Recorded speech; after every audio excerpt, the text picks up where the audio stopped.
ರಾಜ್ಯದ ಕಡಲ ರಕ್ಷಣೆಗೆ ಎದುರಾಯಿತು ಇಂಧನ ಸಂಕಷ್ಟ.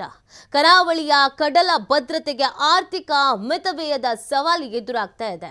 ಕೋಸ್ಟ್ ಗಾರ್ಡ್ ವಾಹನಗಳ ಇಂಧನಕ್ಕೆ ಸರ್ಕಾರ ಕತ್ತರಿ ಹಾಕಿದೆ.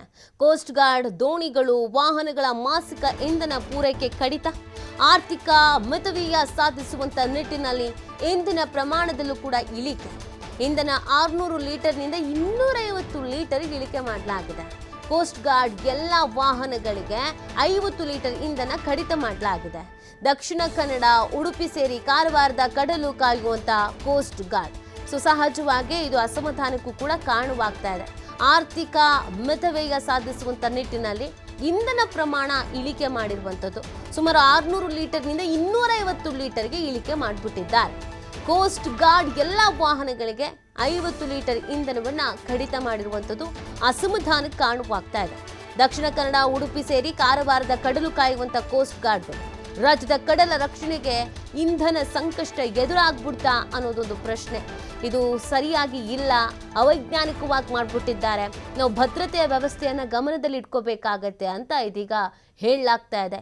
ಈ ನಿಟ್ಟಿನಲ್ಲಿ ಸರ್ಕಾರದ ನಡೆ ಇದೇ ಆಗಿರತ್ತಾ ಅಥವಾ ಬದಲಾವಣೆ ಏನಾದ್ರು ತಂದ್ಕೊಳ್ತಾರಾ ಅನ್ನೋದು ಪ್ರಶ್ನೆ.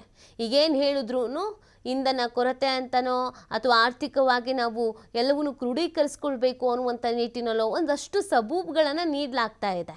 ಈ ಆರ್ಥಿಕ ಮಿತವ್ಯಯವನ್ನು ಸಾಧಿಸುವಂಥ ನಿಟ್ಟಿನಲ್ಲಿ ಪ್ರಮಾಣದಲ್ಲಿ ಇಳಿಕೆ ಮಾಡಲಾಗ್ತಾ ಇದೆ ಅಂತ ಹೇಳಲಾಗ್ತಾ ಇದೆ.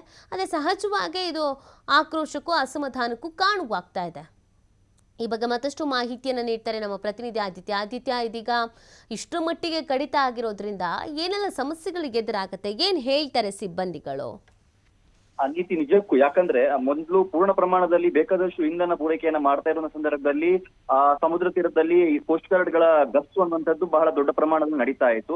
ಆದ್ರೂ ಕೂಡ ಎಷ್ಟೆಲ್ಲ ಅಕ್ರಮಗಳು ಜಗಜ್ಜಾಹೀರಾಗಿ ನಡೀತಾ ಇದ್ದು ಅನ್ನೋದನ್ನ ನಾವು ನೋಡ್ತಾ ಇದ್ವಿ. ಅಂದ್ರೆ ಅಕ್ರಮವಾಗಿ ಮೀನುಗಾರರು, ಬೇರೆ ರಾಜ್ಯದ ಮೀನುಗಾರರು ಬರುವಂತದ್ದು ಮತ್ತು ನಮ್ಮ ಸ್ಥಳೀಯ ಮೀನುಗಾರರು ಮಾಡಿರೋ ಆರೋಪ ಪ್ರಕಾರವಾಗಿ ಒಂದು ಬೇರೆ ದೇಶದಿಂದಲೂ ಕೂಡ ಮೀನುಗಾರರು ಬಂದು ಇಲ್ಲಿ ಲೈಟ್ ಫಿಶಿಂಗ್ ಅನ್ನೆಲ್ಲ ಬಳಸಿ ಒಮ್ಮಿಂದೊಮ್ಮೆ ನಮ್ಮ ಕಡಲ ಸಂಪತ್ತನ್ನ ದೋಚಿಕೊಂಡು ಹೋಗುವಂತ ಘಟನೆಗಳು ಕೂಡ ಇದೆ. ಇದಕ್ಕೆ ಸಂಬಂಧಪಟ್ಟ ಹಾಗೆ ಒಂದಿಷ್ಟು ಫೋಟೋಗಳು ಕೂಡ ವೈರಲ್ ಆಗಿದೆ. ಅಂದ್ರೆ ಅಷ್ಟು ಅಲರ್ಟ್ ಆಗಿರುವ ಸಂದರ್ಭದಲ್ಲಿ ಅಂಥದ್ದೆಲ್ಲ ಅಕ್ರಮಗಳು ನಡೀತಾ ಇರುವ ಸಂದರ್ಭದಲ್ಲಿ ಈಗ ಕೋಸ್ಟ್ ಗಾರ್ಡ್ಗೆ ಒಂದು ರೀತಿ ಇಂಧನ ಪೂರೈಕೆಯಲ್ಲಿ ಕಡಿತವನ್ನ ಮಾಡಿರುವಂತದ್ದು. ಇದರಿಂದಾಗಿ ಈ ಕಡಲಿನ ರಕ್ಷಣೆಗೆ ಒಂಥರ ಹೊಡೆತ ಬಿದ್ದಿರುವಂತದ್ದು ನೀತಿ. ಯಾಕಂದ್ರೆ ಮೊದಲು ಬೆಳಿಗ್ಗೆ ಹೋದ್ರೆ ಸಂಜೆ ಬರ್ತಾ ಇದ್ರು ಅವರು, ಅಂದ್ರೆ ಇಡೀ ದಿನ ಗಸ್ತು ತಿರುಗ್ತಾ ಇದ್ರು. ಆದ್ರೆ ಈಗ ಈ ಒಂದು ಇಂಧನ ಕಡಿತವಾದ ಬಳಿಕ ಅವರು ತಿರುಗುವಂತ ಗಸ್ತಿನ ಪ್ರಮಾಣ ಕೇವಲ 1 ಗಂಟೆಗೆ ಈಗ ಸೀಮಿತವಾಗಿರುವಂತದ್ದು.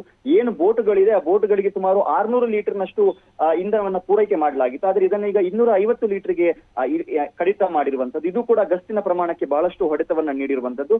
ಮತ್ತು ಈ ಡ್ರಗ್ಸ್ ಪೂರೈಕೆ ಆಗಿರ್ಬೋದು, ಅಕ್ರಮಗಳು ಕಡಲಲ್ಲಿ ಜಾಸ್ತಿ ಆಗುವ ಸಾಧ್ಯತೆ ಇದೆ. ಹಾಗಾಗಿ ಸರ್ಕಾರ ಆದಷ್ಟು ಬೇಗ ಇದರ ಒಂದು ಪರಿಷ್ಕರಣೆಯನ್ನ ಮತ್ತೆ ಮಾಡಬೇಕು. ಏನು ಪೂರೈಕೆ ಮಾಡ್ತಾ ಇದ್ರು ಇಂಧನದಲ್ಲಿ ಇದರಲ್ಲಿ ಯಾವುದೇ ರೀತಿಯ ರಾಜಿಯನ್ನ ಮಾಡ್ಕೋಬಾರದು. ಯಾಕಂದ್ರೆ ಕಡಲಿನ ರಕ್ಷಣೆಯ ವಿಚಾರದಲ್ಲಿ ರಾಜಿ ಮಾಡ್ಕೊಂಡ್ರೆ ಅದು ದೊಡ್ಡ ದೊಡ್ಡ ಅನಾಹುತಗಳಿಗೆ, ಅಪಾಯಗಳಿಗೆ ಕಾರಣವಾಗುವಂತ ಸಾಧ್ಯತೆ ಇದೆ. ಹಾಗಾಗಿ ಸರ್ಕಾರ ಆದಷ್ಟು ಬೇಗ ಎಚ್ಚೆತ್ತು ಇದಕ್ಕೊಂದು ನಿರ್ಧಾರವನ್ನ ತೆಗೆದುಕೊಳ್ಬೇಕು. ಮತ್ತು ಈಗ 9 ಬೋಟ್ಗಳಲ್ಲಿ ಈಗ ಗಸ್ತು ತಿರುಗ್ತಾ ಇದ್ದಾರೆ.